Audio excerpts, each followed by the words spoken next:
Hey everyone, welcome back to the channel. Today, we're tackling a common question. How do you pronounce the word rice?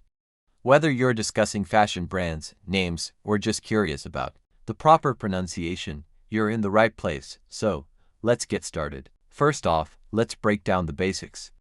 The word rice is often seen in various contexts like the British fashion brand, or even as a surname. Even though it might look a bit tricky, it's actually pretty simple once you know the secret. Let's break it down into 2 easy steps. The riː sound, start with a long E sound, as in tree or bee. The ending SS sound, finish off with a soft SS sound, similar to the sound is. When you put them together, you get the SS. Easy, right?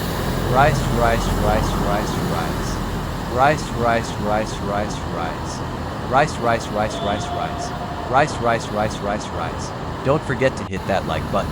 Subscribe. Thanks for watching, and I'll see you